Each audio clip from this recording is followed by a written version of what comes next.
Figure it out. Hello, this is Adam Koralik with Figured Out Productions. The following video is a video of some kind, and I hope you enjoy it. Hey guys, it's Adam here, and welcome to PlayLoad. This is some of my video game pickups for the month of October 2017. I say some because been kind of a crazy month. I got to go to San Francisco a couple of times for a few different events. Actually, one of the times while I was there, I ran into Chip. You guys remember him? He used to do my podcast with me. He actually works at Facebook now. He knew I was going to be there, and he happened to be there that day. And he was like, "Yeah, dude, come on out to Facebook, and you can check out the place and check out like, dude, Facebook is weird, man. Facebook's great though. Like, here's some footage of us at the arcade. Yeah, Facebook has an arcade. It just has a bunch of Japanese arcade cabinets and stuff. You can just go in and play it whenever you want. I would kind of describe that place like, if you've ever been to Disneyland, like the Main Street USA, how everything just looks kind of fakey fake, because it is. It looks like that, but everything isn't fake. It's actually real. And what it all is everything's just restaurants. It's just restaurants. And you go into any of them, they're all free. It's weird. So he's like, yeah, we'll just walk down Facebook Street USA and take a look at any restaurant you want. They're 100% free. Go nuts. It's like, what? So that was really very cool. But I had actually gone out to San Francisco on the 5th, October 5th. I flew from Chicago to San Francisco. The next day I did an event for Ubisoft's Steep, the Road to the Olympics, which I actually did a video on my other channel. And then that day I flew back from Chicago to San Francisco, from San Francisco back to Chicago, got in at like 11 p.m. And then the next day at noon, 12 hours later, a little over 12 hours later, I flew to Tokyo. Chicago to Tokyo, 13-hour flight. So I got a free ride out to Tokyo. I got a free flight, free hotel for a completely different thing. And I got to stay in Tokyo for like a week, which was awesome. Now, as you might expect, I bought a bunch of shit while I was in Japan, because how the fuck do you not do that? Especially if you saw my like Osaka videos from earlier this year. Like, there's some great stores in Japan. It's awesome. So you'll see videos of that. They'll be coming out, they'll sprinkled throughout the next couple of months. You'll see all sorts of pickups I got. What that essentially means is that I wasn't home all that much, and when I was, it was either stuff that came in the mail, or in one case, I did go out specifically looking for some stuff, and like half of this stuff here is actually from Japan. It just doesn't fit into those other videos, and I'll explain when I get there. But I just want to give you guys a sense of what's going on. So, without further ado, let's proceed. Let's talk about games. A stack of OG Xbox right here. Now, it's no secret that Microsoft started releasing the OG Xbox backwards compatibility updates for the Xbox One. I've even done a video talking about it. But believe it or not, there were a few games that I actually didn't have. They announced 13 of them. So 13 of them at the time I make this video are compatible. I only had 10 of them, so I needed to go find the other 3. And then in doing so, I also just grabbed some other stuff, because it is a goal of mine to get a full original Xbox set. Not an easy task. I still got quite a while to go on that, but at the same time, it's something I want to do, and I want to do it while they're still cheap. So here's what I got. All-Star Baseball 2004. Ford Bold's Moves Street Racing.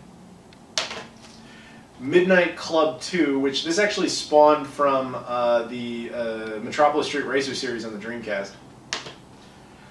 King of Fighters Maximum Impact Maniacs. This is actually not the one that is made compatible. That was King of Fighters Neo Wave. This is one of the other ones. There were a few different King of Fighters games on the original Xbox. Need for Speed Underground. And then this was the first one of the 3 that I needed. This is Prince of Persia: The Sands of Time. This is by Ubisoft, and I know it might sound like I'm shilling for them because I mentioned them already, but it's just a coincidence. No, what's cool about that actually is the fact that, well, first of all, I was surprised I didn't have this because this is a common game. But it's cool because Ubisoft is, of course, a big developer, and they made a lot of stuff for the original Xbox, which means Microsoft has their cooperation. If they have their cooperation, that means a lot of their original Xbox titles could potentially come to the original Xbox, which would be fantastic. Made a small mistake here. I also got this. This is Sid Meier's Pirates. I didn't have this when I shot the bulk of the video. My bad. It's cool, though. This is another one that's compatible with the console. I just misplaced it when I was shooting most of the video.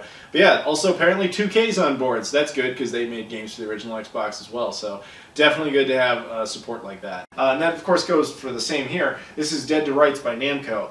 I don't remember a whole lot of stuff Namco made for the original Xbox, but I know they did make some stuff, so if they're cooperating, great. Bandai Namco, they're obviously on board, which is awesome, so we can see more content from them. But the reason I bring that up is basically because of this one. This was the 3rd one that I needed. This is Blood Rain 2. I also happened to pick up Blood Rain 1. This one's not compatible. Now, what's weird about this is that this was made by Majesco. Majesco ceased to exist last year, in 2016. So I don't know who owns the assets of this game. But that tells me something. Microsoft didn't just look at a list of games and say, oh, Majesco, all right, cross everything off the list because they don't exist anymore. They went out and actually found whoever owns Blood Rain 2 and cut a deal with them. Now, I talked more about that in my backwards compatibility video, so we're not going to go into it too much here. But it does give me hope that a lot of the games we might have never expected to see find their way to the original or to the Xbox One might eventually do it. We'll see. Obviously, nobody knows. But nevertheless, very cool that this one is actually on there now. And like I said, Blood Rain 1, but that one's not compatible. Very surprised they don't have those, especially Blood Rain 1. I really remember playing this, but apparently I didn't own it. So moving on, also got a bunch of Switch stuff. This one I got just because it was on clearance, which I heard this game was terrible, you know, so I'm sure that's why. Troll and I, a lot of people say this is like the single worst game on the Switch. At least at the time I make this, so it was like $10 Best Buy clearance, so I don't doubt it. This is the only game on clearance, so it's like, yeah, that probably is pretty bad. Fire Emblem Warriors, I won't lie, don't really care. It's not a game I was super into. The only reason I have it is because when Nintendo and Best Buy first started like working together to like say like, hey, like here's our games, and Best Buy at the same time was like, hey, we'll have pre-orders for those games. At the exact same time, Best Buy had a bit of a glitch in their system where you could get up to like 50% off of any pre-order. So I just pre-ordered a whole bunch of crap, and I was like, I'll cancel it if I decide I don't want it. I ended up just keeping it.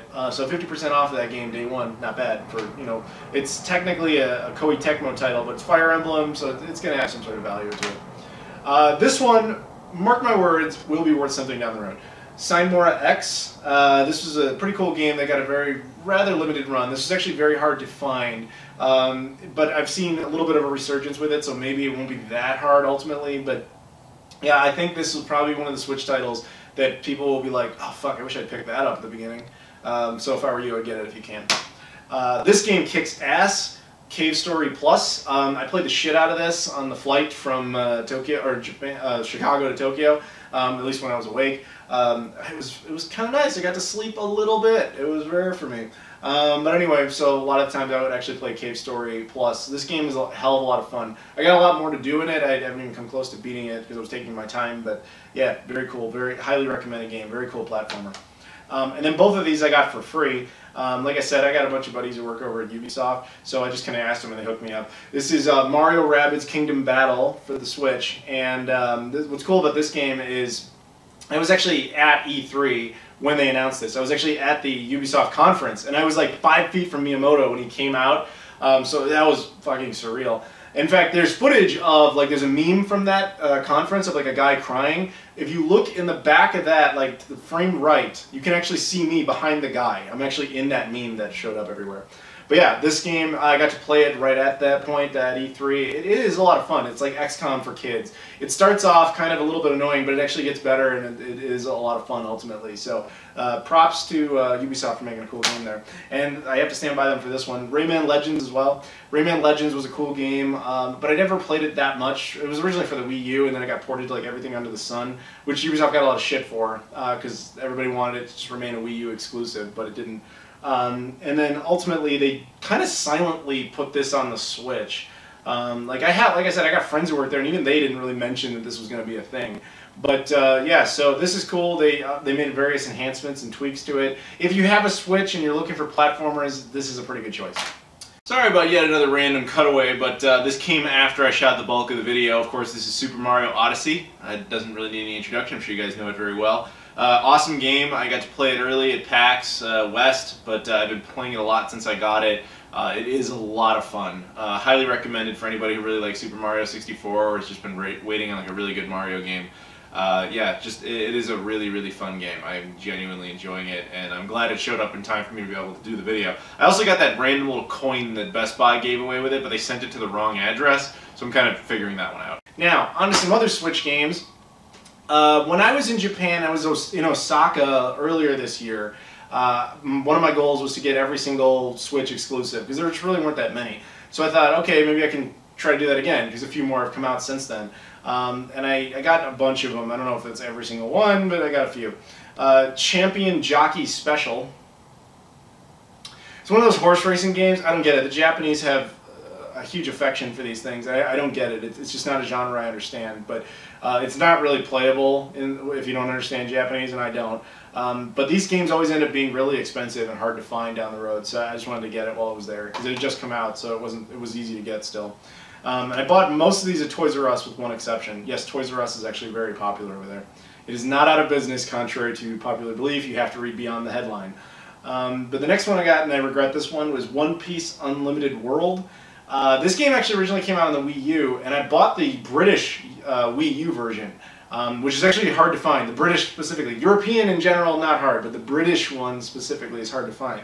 But they re-released it on the Switch, and I thought it was in Japan only, but it turns out they also released the Switch version in Europe, so I kind of wish I had got that. A bunch of people told me that this actually plays in English, so it's not that big of a deal. Still, I would have preferred, just for the case purposes, that if I was going to buy it, I had bought the British version, but I didn't. Or, well, European version, but probably the UK version specifically would have been nice. But either way, I got the game. This is the one I did not buy at Best Buy. I was out wandering various stores, and one of them I was checking out was a Hard Off, and trust me, you guys will see videos on that later, or a video on it. But once I'd come out of Hard Off, I was about to leave this like mall I was in, and I saw like an electronics store. And I didn't think too much of it, but I was like, you know what, fuck it, I'm here, let me go inside. And I looked inside, and it was mostly like, believe it or not, like record players and, you know, music CDs and DVDs and stuff like that. Kind of like what I would have expected Best Buy to look like 15 years ago, maybe even 20 years ago. But they had a small video game section. It was just PlayStation 4 content and Switch content. Credit where credit's due, there was no Xbox One content of any kind in that store. It was just those two platforms. So I was looking around, and I saw some PS4 titles that actually caught my interest, but I didn't ultimately pull the trigger because my phone wasn't working too well in that store, and so I couldn't tell if they were going to be English compatible or not, so I didn't bother. But because I'm not actually doing full collections of PS4 stuff, I kind of want stuff I can actually play. With the difference with the Switch is it's more of like I'm collecting stuff. I know it doesn't make sense to everyone, I get that. But there was one game I saw there that I was really surprised to see. It was the one Switch game I saw in Osaka earlier this year that was exclusive that I didn't pick up. It's this. Romance of the, I think it translates to Romance of the Three Kingdoms 13 with Power-Up Kit. I think that's how we would translate it. Now, like I said, this came out earlier this year, and I found it in Osaka, but the problem with this game is it retails for like $90. And I was like, fuck, I don't want to pay 90 bucks for that game. I'll just wait and buy it online or something, you know, used later. I don't even care. It's an unplayable RTS type of game. I'm never going to get into it, you know. So I don't need to pay 90 bucks for this game. And so when I went back, I was like, all right, you know, I'm sure I can find it cheaper now. I started looking at Amazon and stuff over there, and it's like still the same price, if not even more expensive. And I found it in a couple of book-offs. It was like 110, 120 bucks. And I was like, what the hell happened? And all the new stores I went into, none of them had it, and if they did have it, it was well over $100, and I was like, what the fuck is going on? But I found it in this store for 6,000 yen, which is basically like $55, and I was like, holy shit. So it was one of these stores where like they have like a pre-printed cover, and you have to like take that up to the counter. So and it said a bunch of stuff in Japanese on it, obviously.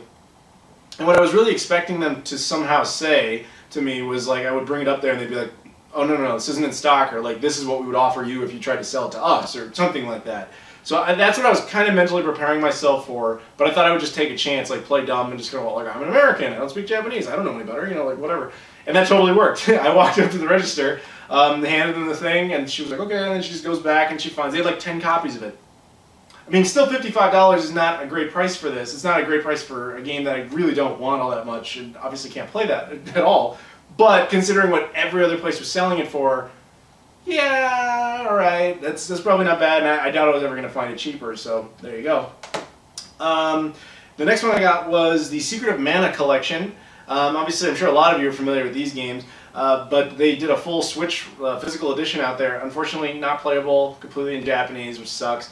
It bothers me that so many of these games have English versions, but they don't have the English data on them, or at least a download that enables that. That would have been nice, but yeah, that's not the case here.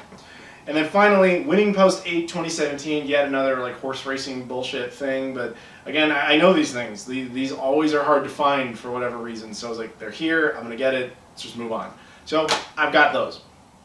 Now, that was not by any stretch of the imagination all the Japanese stuff. Like I said, you're going to see way more of it down the road. But there's a couple more games I'm going to show you right now, and I was hesitant to do this at all because Okay, so if you watched my stuff from Osaka earlier this year, I basically said like Sega Saturn stuff is taboo. Like as much as I love the Saturn, I don't want to dive into it because the amount of exclusives on the Sega Saturn in Japan is sick. North America had 244 Sega Saturn games. Europe had an additional 32 that we never had, and granted we had some that they never had. So like you combine all that, you're like in the 280 range. Japan had like 1,700, or maybe it was more like 1,400, but still, let's say 1,400, keep it low. 1,400 games that we never had for the Sega Saturn. That's insane. So it's not something to even consider tackling. Like there's way too many. So I wasn't going to even bother. But I was walking back from a store, some rural area around Chigasaki, somewhere around there. And I was walking past this store, and it was like a little mom and pop type of CD store. And I wasn't really thinking much about it, but then I thought, I'm already here. Let's take a look inside. They're not going to, hopefully they don't kick me out, because that is a thing. You can get kicked out of rural areas for not being Japanese. But I walked inside, no problems. And it was a music CD store primarily, so I really didn't expect to find anything. But I found this tiny, super teeny tiny little video game section. I'm sorry I don't have any footage of it. It just didn't seem appropriate to film in there, because they were really paying attention to what I was doing. And I just kind of thumbed through, and they had a couple of games for a couple of Famicom stuff, a little bit of Super Famicom, not a whole lot. But I did find some Sega Saturn games. I thought, let me check through, because every single game, like regardless of what it was like 50 yen, which is like 42 cents. It's like that's like nothing. So I was like, maybe I can find something that's interesting here. But I was expecting just like not sports games, because I was maybe some, but for the most part the equivalent of sports games, commons. And I found one in particular. I was like, I have to get this. I just have to get this. But I didn't have any cash on me, so I was like, I have to get a few others just to be able to charge all of this. So thankfully they took credit cards. Because I was surprised by that, to be honest with you, because it was a mom and pop place in Japan, no less, and I was really not expecting them to actually take credit cards, but they did. So anyway, here's the games that I got. First up is one called Farland Story. It goes without saying that all of these are Japanese Sega Saturn exclusives, or at least for the Saturn, they only came out in Japan. They might have come out in like North America or Europe on the PlayStation or something like that, but for the Saturn, only in Japan. Neon Genesis Evangelion. Shining Force 3 Scenario 3. A little side story to this one that I know about. There were 3 of these. Shining Force 3 A, B, and C. So they're all like a direct connection, like one whole story. Shining Force 3 that we got in North America is actually Shining Force Scenario A. The second and the third were never released here. So a lot of people who are really dedicated to those games will play the first one, and then they will use like online translations to play the second and the third. This is the third. So if you like those games, technically there's more of them. And then this is the one I got it for my other channel, for Game Society, because it just looked like comedy gold, and I couldn't pass on it. I didn't have the strength to pass on this, knowing how popular a video on this could potentially be. Album Club something. Look at that cover. So that immediately caught my attention. Then I looked at the back of it. I'm like, okay, this is potential comedy gold for Game Society. Some of our biggest hits over there were like weird Japanese sex games for the Sega Saturn, no less. So I was like, oh fuck, yeah, I just have to pull the trigger on that, because that's too funny. I mean, it might actually be ultimately nothing, but still, again, it was like 42 cents. So for such an insignificant amount of money, I was willing to pull the trigger, and ended up with 4 Sega Saturn games. So what the hell? I do apologize for these random cutaways. This is a GameCube, obviously, and as you can tell, it looks completely standard. It looks very stock. This is not actually a new pickup. I've had this for a while. This is a GameCube I've owned for years. But a buddy of mine named Tim modified it. He also previously modified like an RGB Super Nintendo Mini for me. What he did here is he put a Viper mod chip into the console, so when it turns on, there's a red LED as opposed to orange. It makes the console region free. It also makes it capable of reading burned games that you put on like DVD minis. So it plays all 3 region discs, which I like because I like having imports. But the thing that actually is the most interesting about it is that it plays PAL games in 60 Hz, which is really very nice, as opposed to playing them in kind of an odd frame on the television. If you've ever tried to play PAL imports in North America on a GameCube, you know what I'm talking about. This plays them correctly, which is very nice. So thank you, Tim. So there you go. That's it for those pickups. Now I also got a package here. This package was actually sent to me by a guy named Adam Buzzkirk. He contacted me quite some time ago, and he was like, "Hey man, I got a game I want to send you. Do you mind? I'll hook you up." And I basically told him like, "No, you don't have to do that. It's cool, man. That's true. You don't have to send me stuff. Nobody has to send me stuff." which is what I always tell everybody. And he didn't respond, so I thought he took it as like, okay, sure, and then he just moved on. And then like a while later, he's like, no, seriously, I want to send you something. Is it cool? And I was like, all right, fine, if you're sure. So, and then I didn't hear back from him. And months have gone by. And just the other day it showed up. And like right after it showed up, I got an email from saying like, hey man, sorry it took so long. I just sent it out. It should be there anytime now. I was like, yeah, it's here. So there you go. So now I'll open it up. I have no idea what's in here. I know it's a game, but that's all I know. So let's go ahead and dive into it, shall we? We got a few different things. We got, for the PS4, we have Heart and Slash. This is actually a relatively hard game to find for the PS4. Only came out in the UK and in a rather limited run. That's very cool. I actually have looked into this game before. So very cool. Thank you very much for that. And he also threw in a couple of bonus games. It's funny enough, he threw in some Sega Saturn stuff. He threw in a loose disc copy of Virtua Fighter 2 for the Saturn, as well as Daytona USA for the Saturn. So that was really cool to do. He also looks like he put in a note here. He says, Adam, sorry it took so long to mail this to you. Hope you enjoyed the game. Also sorry about the case as it arrived to me in that condition. P.S. I'm also including a disc-only version of Daytona USA and Virtua Fighter 2 as they came with my Saturn and I don't like having discs only. Keep up the great work, Adam Buzzker. Well, thank you very much for the donations there. I really appreciate that, Adam. And good name, by the way. I like that. So thank you for that. And thank you guys for watching. I'll see you all later.